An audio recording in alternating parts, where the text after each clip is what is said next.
How often do we hear from everyday people?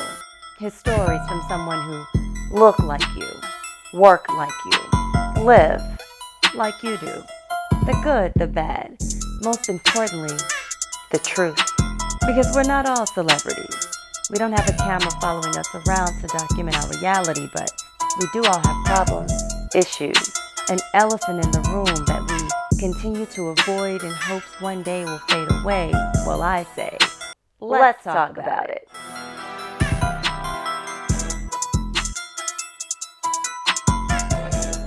Part 2 of Wives and Women with our special guests, Star Starling, Sandra Hopkins, Agnes Rogan. I think why women are so hard on each other is because as a woman, I know women. You know, I go back to like the Garden of Eden, like Eve, when she was kind of seduced, became manipulative. So a woman can be, like she knows how to manipulate, and guys can be really naive. Like they can really not understand when a woman is coming at them a certain kind of way. You know, we always talk about this Proverbs 31 woman, but really what this conversation was a mother telling her son, who will one day be king, listen, this is the woman you want. This is the woman to stay away from. You know, this is what's trouble. This is what you want. And so as a wife, I'm called to be your helpmate. That's not only in the kitchen. That's not only with the children, but I'm also your helper when I notice little Jezebel's popping up. So if that's me going through Instagram and saying, hey, we don't need to follow her. You know, we don't need to, just because we go to church together doesn't mean we need to follow that person. Just because I'm telling you. Come on, Agnes. The thing about that is, I was saying, I was talking to Sandra a little bit about that. Sometimes women stereotype other women. Yes, that's true. In my 20s, you probably could have found me with a short skirt. If I would have bent over wrong, some cheeks would have been showing from somewhere. I'm at an age now where I don't see it as sexy. It's not even about being presentable. My sex appeal has changed, you know? So yeah. the things to represent my sexy, but because I am naturally an attractive woman, I bring intimidation. And it could be because of lack of trust, or maybe they've cheated in the past. It may be some women who feel like they don't all the way know Agnes. Agnes saved soul since she was a teenager, but she's still attractive. And I'm married too, so I don't want to go around my husband. Hey, you know, but that's a good point, right? But I have friends, their husbands may be NFL players, or you know, they have money and they invite me into their home. But one thing, as a wife to a wife, I would never give her a reason to think that I would ever in any way, you know, whether that's being left in the room by myself with him, what I wear, how I address him, handshake, never being too cordial, you know, because I went over this one person's house and they're married, and the way the wife, what she was doing in front of my husband, I'm like, oh my gosh, like this is just unacceptable. And but you know what? The thing is, people see what they want to see. They believe what they want to believe. But even my husband was so uncomfortable, and this is where it comes at to where you're to help me, because Caleb is more quiet. It was to the point, I was like, hey, Aiden needs a bottle. Can you go get it out of the car? He said, I'm so glad you did that. Because she was just doing like basically yoga while we're having like a living room conversation. What the hell? What? And now, I was like, is this part of the marketing? No. That's a great point. But it's like, but you know, sometimes you can be the example of a very respectful person, and a woman will still see what they want to see. They will still believe what they want to believe. This illusion is real. So you can sit there and you could just be polite, and that bitch trying to show me out. Oh, she's trying to be, you know, she's trying to be this. Because what you don't know is what personal conversations that they have in their household. And it may be a thing where it's like, all it takes is one little, why can't you be more like Agnes? And you don't even know that conversation exists. No, we've had somebody like that. My husband had a friend who was married and basically brought his wife to our house and basically was like, I need you to teach her. Like, you need to be like, you don't tell her to be like me. Because she automatically dwell with your spouse. And that's what I was going to say. You have to dwell with your spouse according to knowledge. So there's a book, Gary Chapman, The 5 Love Languages, because one thing is not, you know, just because you love, like Sandra said, she likes Tiffany's and she likes gifts, you know, gift giving, but that may not necessarily be her husband's love language. So if she was trying to give him gifts and give him gifts, but yet he feels like, okay, you know, you don't love me, but you're like, I give you gifts, but that's not how he communicates love. And so I know recently with some of our young adult couples, we did the love language test so that we can better understand really, how does my mate communicate love? Is it quality time? Is it physical touch? You know, they say men want sex all the time, but that's not every man. Some men just want to sit on the couch and watch a movie and cuddle, you know what I mean? Or want hugs, you know, or words of affirmation. They feel love when you're affirming them. So it's important to understand how your mate communicates love. Right. You have to submit to your own husband. So just because my friend husband likes this kind of lingerie doesn't mean my husband's gonna like it. I remember when I got married, you know, I had got all this lingerie and stuff from for your bridal shower and stuff. And honey, you know, not knowing this is my first time, I remember one day I put all this crap on and I walked in. Cam said, "What are you doing?" I was like, this is what you like, right? He was like, no, you know, like he don't. So I was like, oh man, so you think that all men like this or all men want this, and that's not the truth. Yeah, you know that's not what I true. mean? So I think that's not true. Trying to give my husband what my mama thought my daddy needed. I love the idea of us as women. We all have our own style, our own way, and you know, we all got our own man. And it's like, okay, we as women do have to select what things we want to talk about and things that we don't want to talk about when it comes to our mate. We have to be careful with that, because I remember being like, me and one of my girlfriends, like way back in the day, we're not friends anymore. But obviously the reason why is because she was telling me, like, we were in our 20s, about this little guy that she was dating. And sure enough, she was telling me everything that went on with that situation. And I thought, wow, I was like, that sounds interesting. Never thought anything about it. Well, sure enough, you know, where's the girlfriend code? Then all of a sudden, a month or two later, after they break up, here he comes knocking on the door. Like, I mean, not knocking on the door, but just basically literally calling, saying, hey, I just wanted to let you know that I noticed you when you were hanging out with us. And I'm like, you know, girlfriend code says you don't sleep with your girlfriend's man, you know. Where's that code, Sandra? Where's that code? Where'd that code come from? You know, because the first thing I thought about was, wait a minute, she told me that you, you know, you don't sleep with your girlfriend's husband. okay. So their boyfriend is too broad. You might get around. You might got 10 boyfriends. I'm out. I ain't got none of that. That is so terrible. I would say you can't date your girlfriend's boyfriend while they're dating. Oh, okay. Is that the rule? I'm just saying, Erica, that ain't the rule, is it? That's not the rule. I mean, I don't have a lot of.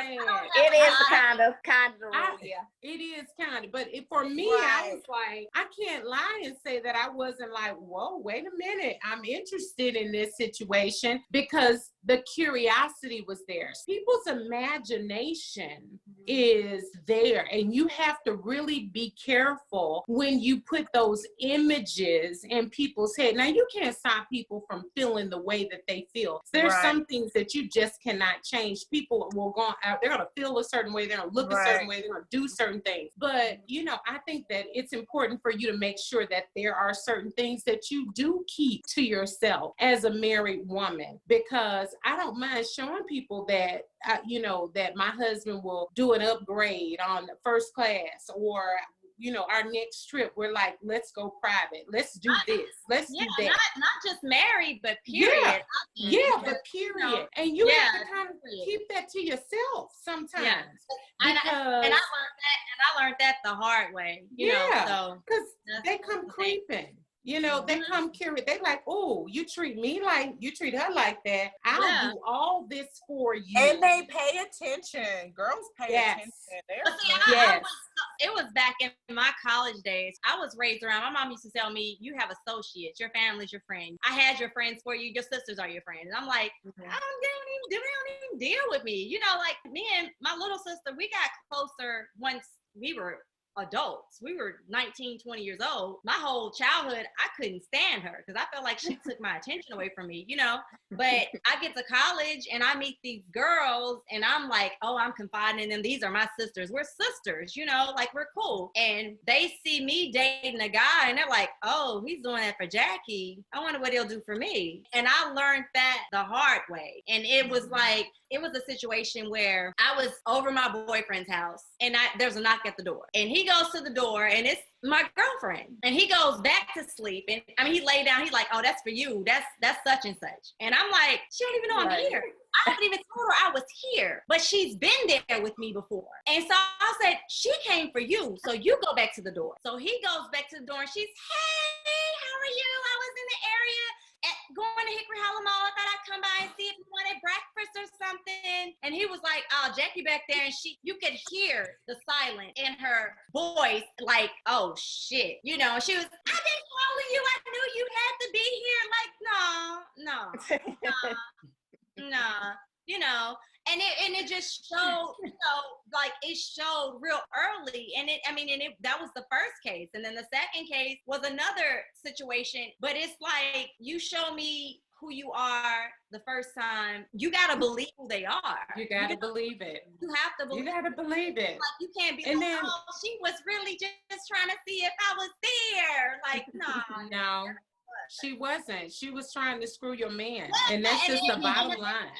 And the thing is, had I been there, I can't say that it wouldn't have happened. Exactly. And that's what I'm saying. There is always a reason behind it. There is sometimes it may be innocent starting off as just a conversation, but we have to recognize, especially as wives, you have to recognize when there is a predator in the territory. Just like the shepherd watches over his sheep, and when the snake comes to bite at their noses, it has to be the shepherd that uses his staff to get those snakes away from the sheep. And that's where the way it is in a marriage. You know, sometimes we're the ladies with the staffs that are saying, hey, no, you need to step away from this situation because unfortunately, you're not mature enough to realize that, and I'm not saying my husband isn't mature, I'm saying the snakes aren't as mature. They're not looking to be friends. They're looking to prey upon. And so there has to be a point where we as women have to sometimes stand up and say, look, I'm going to protect what's mine. For me, at the beginning, when we started dating, and I had promised myself that I would never, ever date a man again in the church at all. I said I was going to get me a sinner. I want somebody that I knew was lying and stealing and doing all this stuff. I wanted him. Because I was like, at least I know who he is. I ain't got to go through no whole bunch of smoke screens. So for him, at the beginning, he courted and pursued and pursued and pursued. And then when I started sharing things with him, I was like, that relationship doesn't look right. You know, it has an appearance of evil. It has an appearance of something that doesn't look right. Maybe you should look at that. And it wasn't about me telling him, hey, you better do this. It was more so like me bringing up the information. And his response, if it had not been positive, we wouldn't be married. So you have to make a decision sometimes in your marriage of saying, hey, am I in it no matter what? Am I in it when the respect is there? Am I in it when we are not seeing eye to eye? What can we do to make it work? And you gotta be willing to just do that. And unfortunately, sometimes we're not ready to do that. We're just not ready. Most of the time people think they want it, but they really don't want to do the work. You know, my dad growing up, you know, anything worth having is going to require work, you know, and nothing's going to come easy. And that's one thing about marriage is I don't think people have a true understanding of what love is. According to 1 Corinthians 13, and I'm going to paraphrase it, but you can go read it, but it talks about, you know, how love is patient, love is kind, love is long suffering, you know, love isn't boastful. Love, you know, it talks about everything.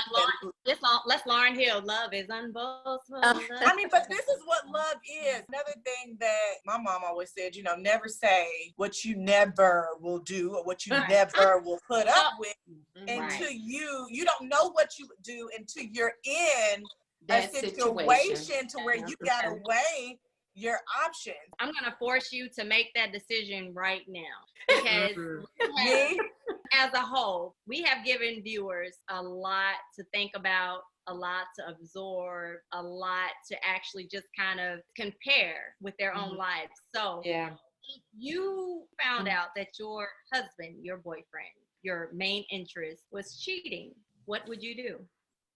Would you take him back? Would you work it out? Today, right now, what would you do? And I don't want to put what you said something earlier about whether a woman was right for staying or whether she was wrong for whether she was right for staying or whether she was right for leaving. And the question that you asked, actually the Bible addresses that in a marriage. That if your spouse does commit adultery, that is when God gives you an option to permission to leave. Exactly. But then he also gives you permission to stay. Option. Right. And so you have an option to stay or you have an option to leave. And God has put those choices in your hand. But he said that if you choose to stay, it's not that you're going to keep rehearsing it and keep saying, well, you did that. No, you forgive that person, you let it go and you act. That's what love and that's what forgiveness does. It treats it as if it never happened. So And that's what Jesus what has would you done do for us. What would I do? Girl, Agnes been married since 2012 with 3 kids. Yeah. I would probably stay. I think if I was I currently married, I would probably, if I was in a situation right now, I would kind of weigh my options, look at the end game. And if I really felt like he was truly sorry, and if I really felt a good feeling like that he wouldn't do it again, then I would try to work through it and try to work through the emotions and work through it together. I would put a little bit more effort in at my current stage of where I'm at in my life right now. But if he did it again after that, it's a wrap. Okay, he cheats. Right? It's understood. We find out more times than not, when you find out, it's because the woman reveals it. Because the man, he never be like, you know what, honey, I feel so bad I cheated on you. You know, like that's in a movie. They're going to try to protect you because they love you. So once this woman finds this out, when you say, I'm going to stay with my husband and my family, I'm going to stay with my husband and my family, and we maybe go to counseling. We maybe go to, to marriage therapy. We maybe go to something to try to figure out why this happened and how to prevent it. Do we just solely know that if my husband cheats, I'm going to be with him regardless? Oh, no. I think, you know what, like Star said, that I would want to figure out where the door was open. You know what I mean? Like, I think somebody says, about children, that if a baby messes on itself, you don't throw the whole baby away. You change that baby and you keep going, and what I realize is that marriages, sometimes I look at marriages, like my in-laws, they've been married over 30 years. My parents have been married close to 30 years. But a lot of times you see marriages doing great. It's like you want that 30-year marriage in year one, but you don't even know all that 30-year marriage has had to endure, the storms that they've had to weather, the situations that they've had to overcome in order for them to be where they are. There's another book that I'm reading it's called The 4 Seasons of Marriage. Marriage goes through seasons, and some seasons are longer than others, but this book basically, with the word of God, it helps you to understand and identify what season I am in. How do I navigate through this season without causing it to be prolonged? Or how can I prevent this winter season? What can I do to keep my marriage in this spring, summer type season, more so than the fall and the winter? And so you can't say because right now my marriage is experiencing a winter season that I don't have a good husband, or it's not meant to be, or it's never going to be good. But, if you're willing to work through it, like Sandra said, with biblical principles and see, oh my goodness, this does get better. It does get better. I know, like I said, I got married a virgin, and I remember like on our honeymoon night, it was like horrible. I was like, oh my gosh, this is terrible. This hurts. It's uncomfortable. I don't like it. What if I would have threw in the towel right then? You know what I mean? Like sleeping with This is not it. This is not what the movies depicted. This is not what people are making it like. You know what I mean? And I remember, here it is, me seeking out counsel. I called my OBGYN on my honeymoon. I'm like, hey, this is what's happening. This is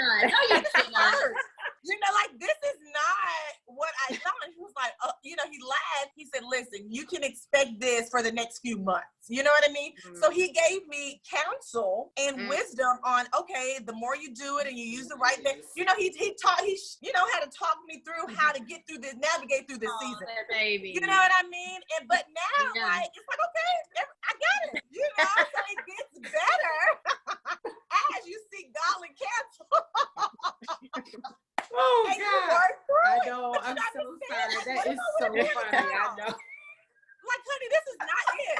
This is not I what feel like I failed as an aunt because you should have been able to call I me. feel and you're like not- everybody failed. I said my mom, everybody failed. The church, my mom, everybody. They did not prepare me for that at all. Oh, wow. Everybody failed. I was like, that was not right. But you get used to that after a time. And like, you know that because you got 3 kids. Shit, you know. But Sandra, would you stay if you found out that your husband cheated? I would probably stay. Why I would stay with him is because he would stay with me. Right, I agree. And I like that. I'm just saying that no That's matter what, he has stuck with me. And if we can get past this, definitely like Erica said, a conversation. That's definitely, like you said, Jackie, some type of counseling. I'm looking for counseling outside the church. Sometimes it's important to make sure that you do that outside of the church. I agree. Because of the fact that we're in the first family, you know, so we know what that feels different. But I have understood that my ministry is not that ministry. My ministry is at home. And so when you understand that, then you understand there's certain things that you just have to and things that you won't do.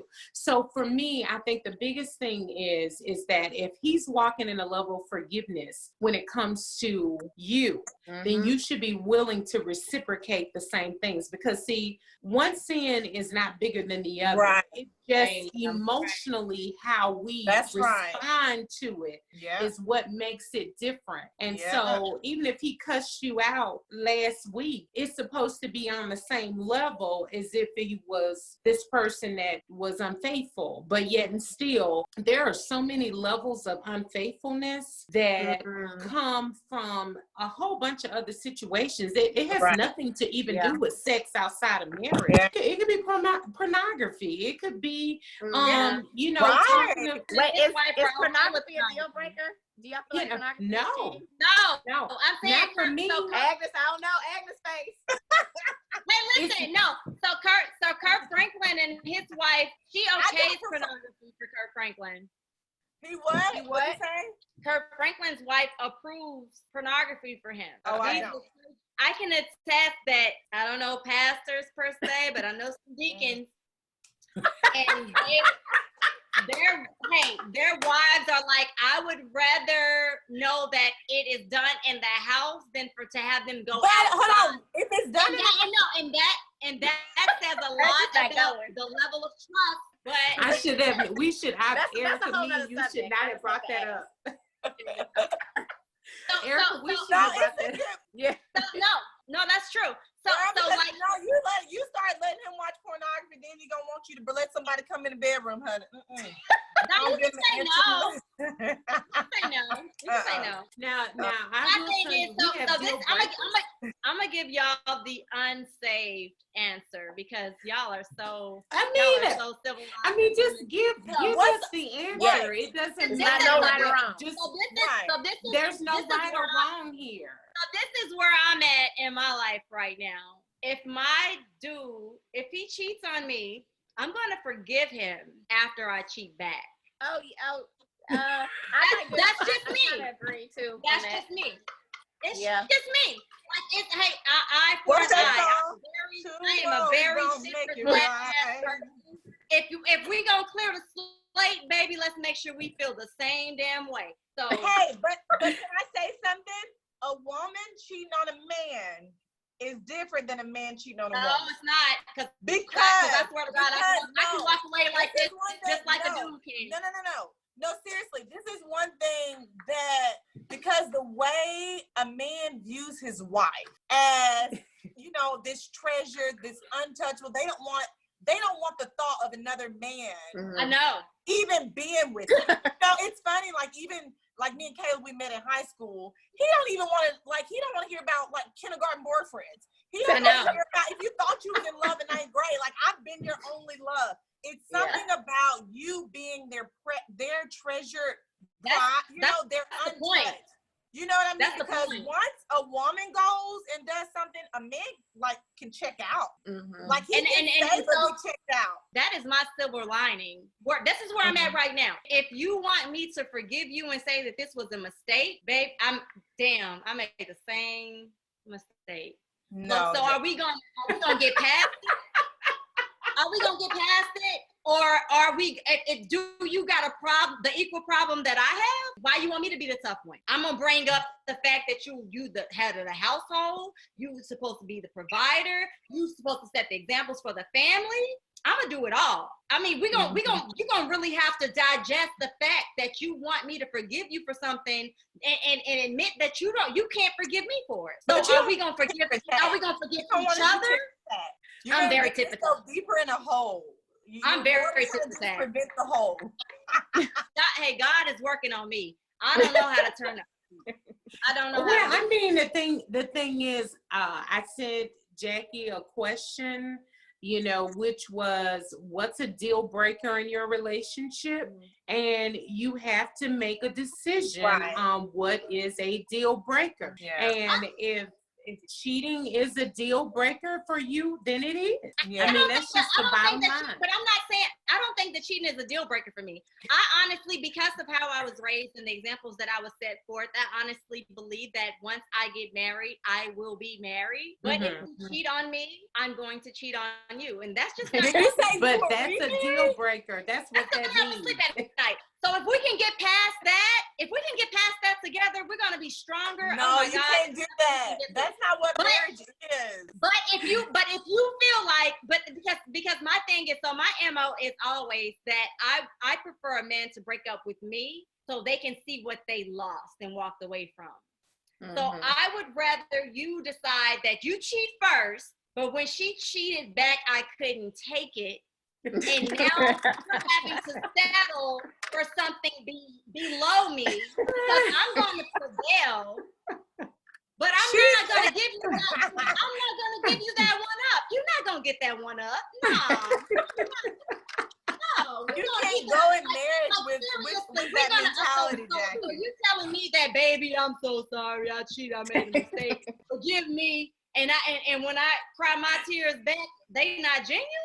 No, it's different. Well, I mean, you did yours intentionally. It wasn't a mistake. But the thing, you premeditated. How long did it take you to find somebody, Jackie, to go back and cheat with? How long does it? I already had them in the cut. You had somebody. It's premeditated. No, that don't count. That's not the thing.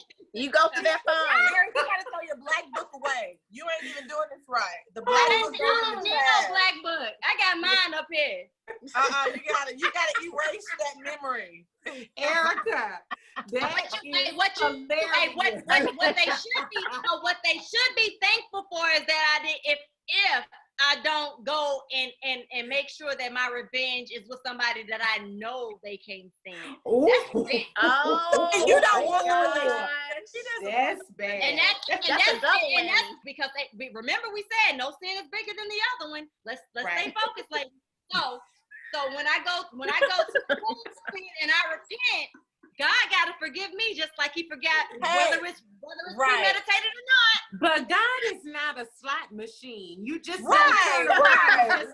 nobody's action should require you to act out. You make your own decisions based on the information you have. Because my thing is this. If you've matured because, like you've said, throughout the years, you've had to grow to this point. And all I'm doing is challenging you to say, I was listening to songs and I would love to be able to sing that song that says, I bust the windows out your car because I like the way it sounds.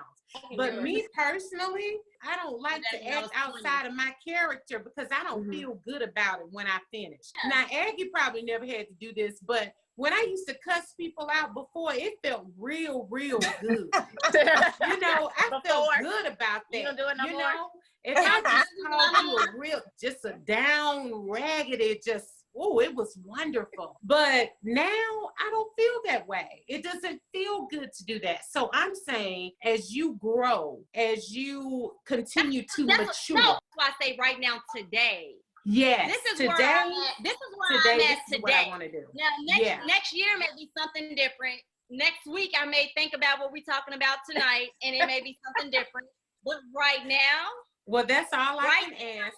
If I get a phone call or a text from a chick saying that, your dude on the way home on Friday, payback it's gonna be in the plans. I'm gonna, But you need to have a conversation. That's all I'm saying. And I'm a lady, so it's probably gonna be with an ex if it makes you feel better. There you go. Yeah. No new niggas. No. I'm saying. Sorry. So that's quiet is kept. Take this however you want to digest it. But most women that I know, and I know a ton of married women, and I would say out of the married women that I know, and the ones who have had their husbands have infidelity in their marriage and they have stayed, they have cheated back. 95% of them.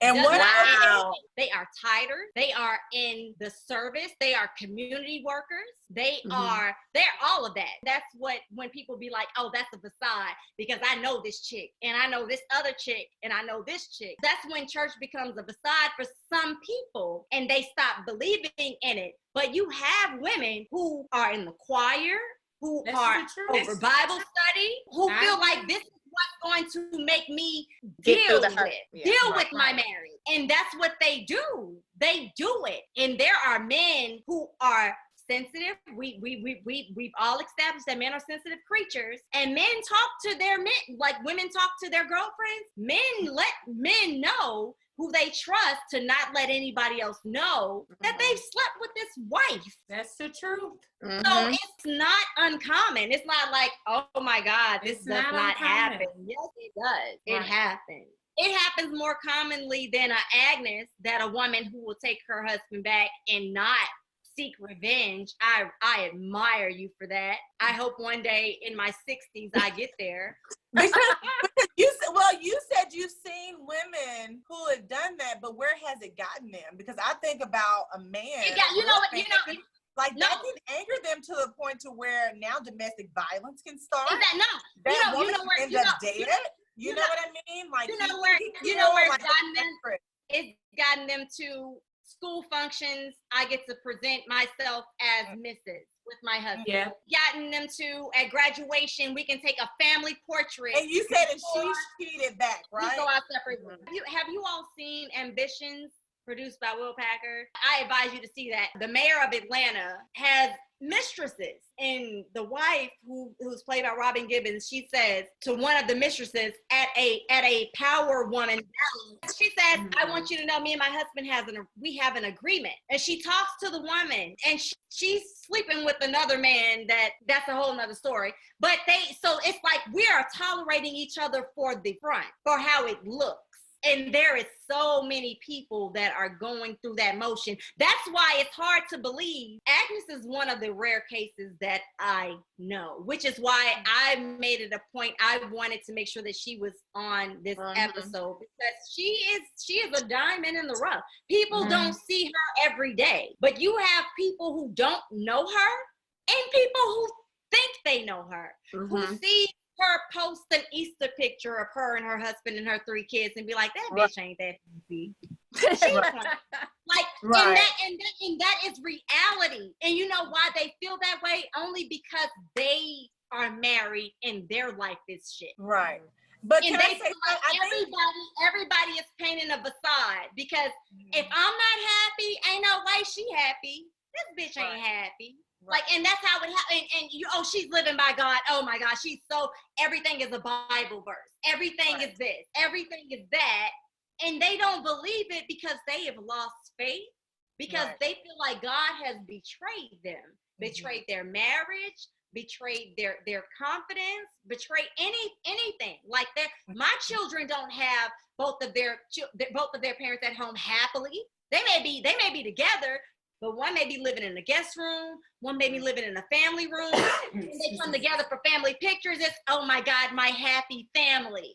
So Agnes, you're a minority.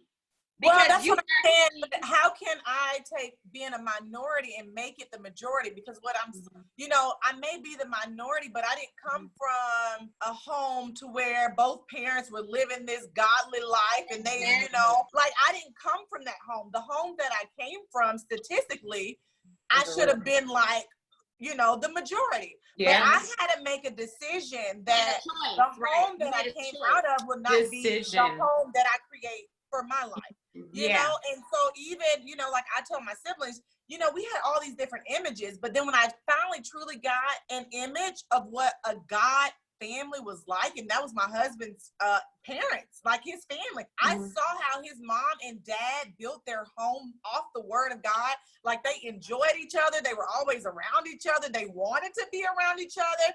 They were raising their children up the same way, and even now, they're all still in church. That image impacted my mind.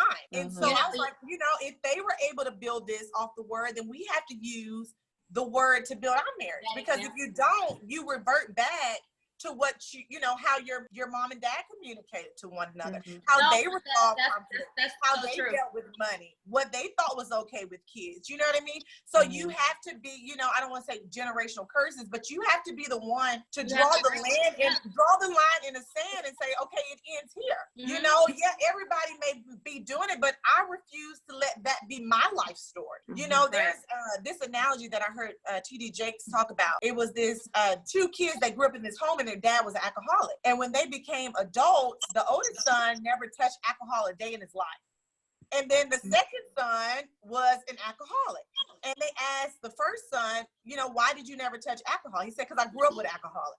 Then they asked the alcoholic, why did you, why are you so addicted to alcohol? And he said, because I grew up with alcohol. So it's two different, it's two people in the same situation, but one made a decision that I won't repeat what I saw, and the other one used it as an excuse for me to recreate, for me to redo what I saw. They made an excuse, and me and Jackie, we talked about that the other day, is like a lot of people, I think they want to stay ignorant or want to stay in the not know because they're not responsible for creating something better with the knowledge that you have, but when you've been exposed to truth and you know that there's a better way, and you don't take it, that's just laziness. It's because you don't want the responsibility of doing the work and doing what it takes to have this life. It's not that my life is unattainable. It's work. It's work. It is work. I mean, there has to be, there's some steps, there's some progress, there's a roadmap and a blueprint that says that, guess what? In order for you to have not what the world sees as normal or perfect, but in order for you to have a peaceable lifestyle, there's got to be a certain amount, a level of work that you're willing to put in. And at the end of the day, to speak to what you're saying, Jackie, is the fact that there are people that just play the part because they're getting part of what they want. So you've got a comfortable lifestyle and you can present yourself in this way. So in order for you to be able to do that, you're going to have to put up with this, this, and this. So that's what I was saying at the very beginning, that there are standards. There were certain things that I was willing to be okay with at the beginning before I came into some knowledge, until I became more mature, until I began to grow. There is a road that has to be walked, and you have to make a decision on whether or not you want to stay the way it is or you want to make some changes. Iron sharpens iron. Yeah. So, and sometimes sparks fly.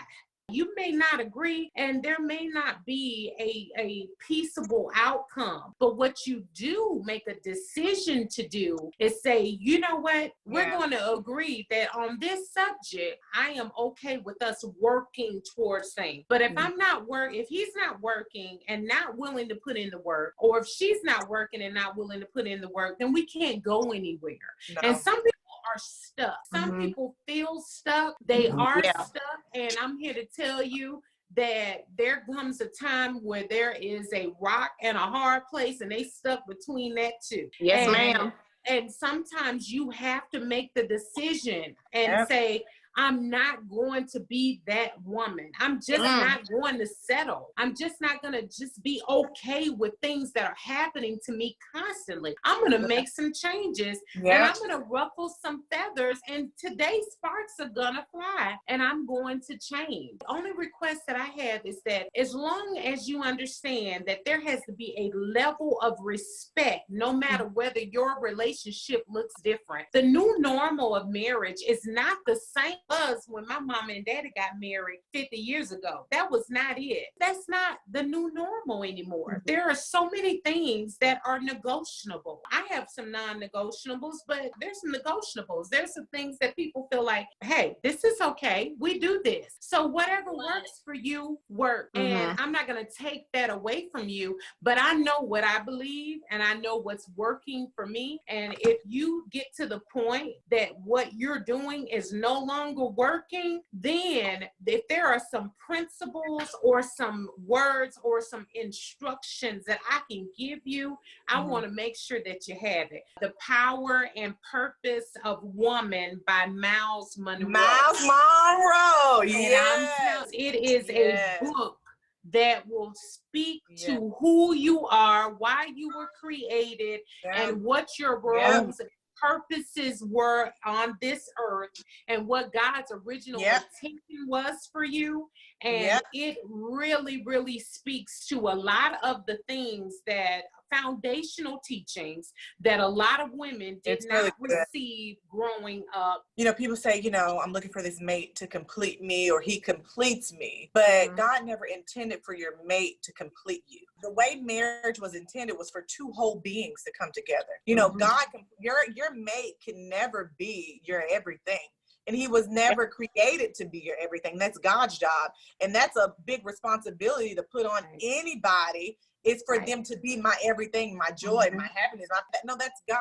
But your mate, you two whole beings, if we get back to the original intent was, you know, God has given this man a purpose. You know, he's given him dominion and he's given them authority. And the way that I look at it, if you want to put it in today's terminology, was he's given this man and this woman this authority, this dominion to basically build a kingdom-like empire on the earth. You know, we have Taraji P in Empire and all that, you know, on TV, but God is really giving this authority to this God woman, this God man, to build a godly empire. Then they produce godly offspring, who then produce godly offspring, that when your offspring marries someone else who has this God revelation of what this empire is supposed to be built, you don't have to worry about your daughter getting with the wrong kind, or your son getting with the wrong, because we're all bringing up the God intended offspring. It's been so broken, just speaking of our culture,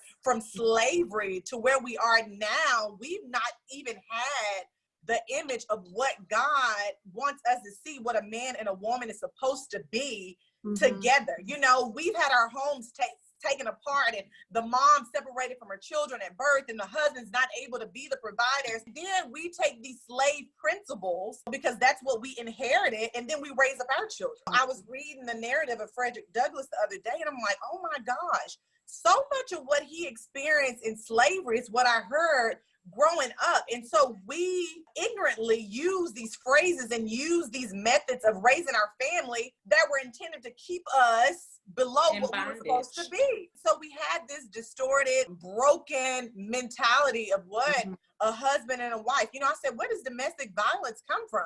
But men had to watch the slave master whip and beat women to keep them in their place. And so the black men are looking, well, if it works for the master, then it has to work for me. And then you had this going down from generation to generation. it's like, where does it stop? It doesn't. And then you can't say, Yeah. you know, they had the Bible based on what was told them, because most slaves couldn't read, you know, so they Right. couldn't understand it for themselves. So they're basically going off what grandma, you know, this is what Master taught, this is what we heard. But it takes somebody to really get in the word and say, Lord, you're going to help me to live out this life that you've created me to live. And I'm going to use your word to create this life. Don't just take the preacher's word for it. Don't just go to church and no, actually get in there and see what it says a woman is. People go to church because they don't want to read the Bible. That's just so tell them what the Bible says. Right. Like, tell right. me what it says. Right. Tell me what it says. The path of life being narrow and the path of destruction being so broad, but that path that is narrow, few will take it. So we're talking about something that people want. You know, people want financial freedom. People want successful businesses. People want successful marriages, but they're not willing to put in the work. Absolutely. I've enjoyed the conversation, ladies. I really thank each and every one of you for taking the time out to talk about it. A lot of situations that we have in the Black community we don't discuss, and we kind of make our own assumptions based upon what we think alone. It's good to bounce ideas off of another Black woman. Hopefully something that we have said will actually change or shift or encourage you to do something different, do something positive. Thank you for tuning in. Thank you to our guests. Never forget that it's never too late. Let's talk about it.